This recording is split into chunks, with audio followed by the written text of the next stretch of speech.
E hoje eu inicio o programa com o Dr. Alex Saurin, que atua muito na medicina preventiva e que faz muito tempo que não grava aqui conosco. Boa tarde, Dr. Alex. Boa tarde, Maíta. Seja muito bem-vindo. Muito obrigado mais uma vez por estar aqui no programa. Bom, e o Dr. Alex está aqui hoje para falar sobre um assunto muito importante. Não sei se mais as mulheres, eu acho que a questão da obesidade, as mulheres sofrem mais com ela, Dr. Alex? Sim.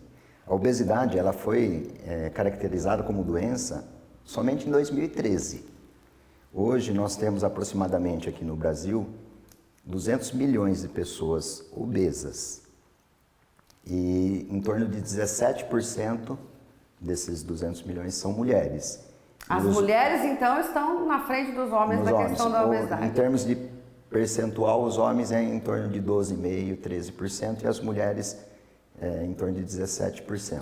Quando é que a gente pode considerar que aquela mulher está obesa mesmo e que precisa de um tratamento e que talvez sozinha não consiga? Então, primeiramente nós temos que definir o que é obesidade. O que é obesidade? Né?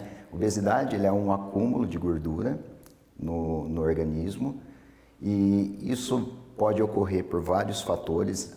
A obesidade ela é uma doença de origem multifatorial, então vários fatores podem ocasionar. Excesso de ingestão de calorias, sedentarismo, alterações genéticas, predisposição genética, às vezes a pessoa já vem de uma família de obesos, distúrbios hormonais, alteração no sono, problemas relacionados à parte emocional como ansiedade. Nem sempre é culpa do paciente, às vezes é um distúrbio metabólico do organismo. E isso realmente acontece? Sim, e às vezes, muitas vezes, a pessoa come, às vezes por compulsão, porque ela tem aquela fome chamada fome hedônica, que é a fome do prazer. Ela come mesmo estando saciada. Então ela procura alimentos, e normalmente são alimentos altamente palatáveis, como alimentos que têm gordura, açúcar, tá? Porque isso gera um prazer no nosso cérebro quando ocorre a ingestão desses alimentos. E hoje em dia nós temos várias estratégias que a gente pode estar utilizando para tratar a obesidade.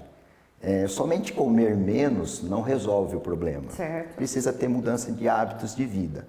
É lógico que consumir muitos alimentos que têm grande quantidade de açúcar, gordura, a farinha branca, tudo isso interfere para o aumento de peso. Mas não é só retirar esse alimento. A gente precisa que o paciente tenha hábitos de vida saudáveis, que ele pratique uma atividade física, corrija distúrbios metabólicos do organismo, corrija as alterações hormonais, alterações de tireoide costumam dar bastante aumento de peso, alterações da mulher quando ela entra na menopausa, a parada da produção dos hormônios femininos faz com que a mulher ganhe peso, tá? E a obesidade, ela existe o sobrepeso e a obesidade.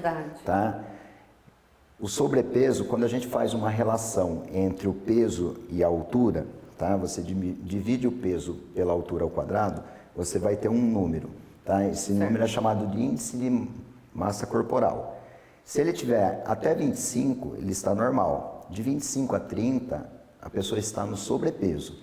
De 30 a 35, obesidade grau 1. De 35 a 40, obesidade grau 2. De 40 a 45, obesidade grau 3. E acima de 45, obesidade mórbida, que é a obesidade que mata o paciente.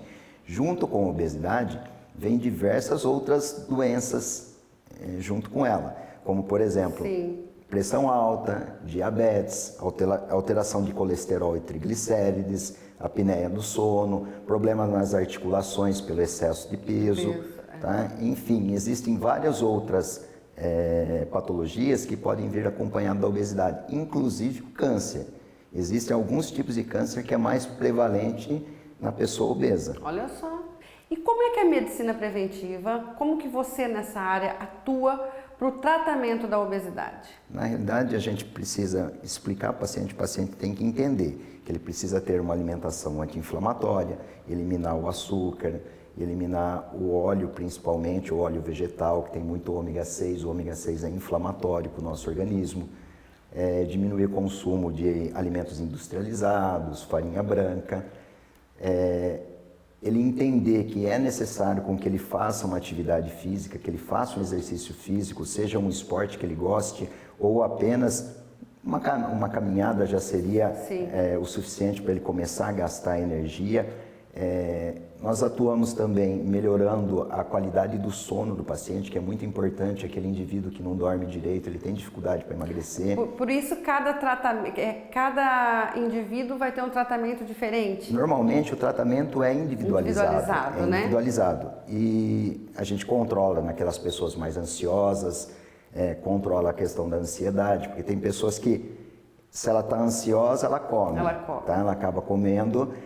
Se ela está triste, ela come. Se ela está contente, ela come para comemorar. Enfim. Aquele que tem insônia não dorme, come. E à noite, normalmente à noite são liberados muitos dos nossos hormônios que ajudam no emagrecimento. Se a pessoa não dorme bem, ela não emagrece direito. Olha, mais uma vez, muito obrigada pela sua participação. Espero você mais vezes aqui. E deixa um recado para as pessoas que já tentaram de tudo e não conseguem emagrecer, e com certeza elas sofrem bastante, e sofrem as pessoas que estão ao redor, né? Aqui a gente está falando do obeso mesmo, né? É o que você falou, tem o sobrepeso e tem a obesidade. Mas eu acho que tanto um quanto o outro querem chegar num corpo ideal, numa saúde ideal, e às vezes não estão conseguindo, né? A gente não fala nem na parte de estética, né? A gente fala em questão de saúde, porque junto com a obesidade vem vários outros problemas de saúde. Tá? Hoje em dia tem uma doença que está muito em voga e está sendo falado muito dela, que é o lipedema, tá? Que é um acúmulo anormal de gordura nas extremidades, principalmente em membros, tá? E muitas mulheres sofrem desse tipo de problema. Mas nós podemos deixar isso para uma próxima entrevista. Sem dúvida, porque nós nunca abordamos esse assunto aqui. Chama lipedema, então? Lipedema. Que é a gordura nas pernas. É um acúmulo anormal de gordura, normalmente em extremidades. Já vi. Fica para o nosso próximo bate-papo, ok?